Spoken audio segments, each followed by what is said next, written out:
kag sa numero 1 sa mga balita subong adlaw.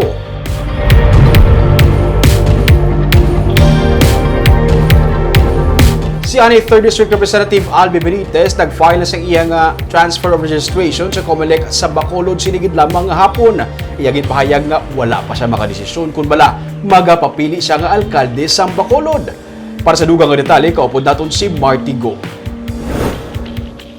Nagdagsa ang madamo nga mga politiko kag mga supporters ni Anay Negros Occidental Congressman Albi Benitez diri sa gwa sang COMELEC office Bacolod sini nga hapon para ipakita ang ilang nga suporta sa iya nga pagpa-register bilang botante sang syudad sang Bacolod. Nagtambong sa misa sa San Sebastian Cathedral si Benitez kaupod ang iban nga mga opisyales sang probinsya.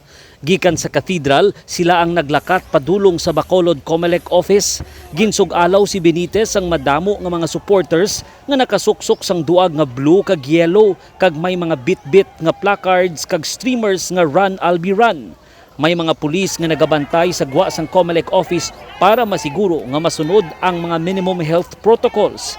Ginpahayag sang Anay congressman nga wala pa siya makadesisyon kung magapapili siya sa maabot nga eleksyon sa Bacolod, pero iya ginpahayag nga ang mabaskog nga panawagan gikan sa pumuluyo sang Bacolod ang nagapakita nga luyag nila sang pagbag-o sa liderato sang syudad. Iya man ginkakibot ang tuman kadamo nga supporters nga taga Bacolod nga nagupod sa iya sa COMELEC sini nga hapon.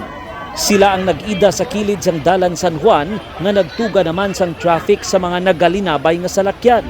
Sa paniyaga sa Social Hall sa Provincial Capital, 6 ka mga katapos ang board kag 9 ka mga mayor ang nagtambong sa pagpakita sang suporta. Suno kay Negros Occidental Governor Eugenio Jose Lacson, anuman ang mangin desisyon ni Benitez ang iya nga suportahan. Kung matigayon gidman ang pagsambuwa ni Benitez kag ni Mayor Evelio Leonardia sa Bacolod City, mangin kasubong ini sa isa ka super battle royale.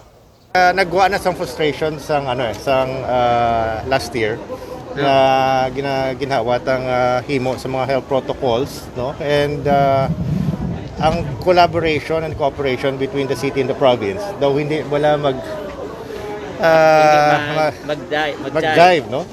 So I guess gusto gid nila nga there should be better collaboration, there's better cooperation between the city and the province. Kaya you cannot treat Bacolod as an island. It is part of Negros Occidental. It is part of Negros Island and it's part of the Philippines. So, I will explain my reason for supporting Congressman Albi only after he decides what position he's running for. So it's a battle royale? Super battle royale.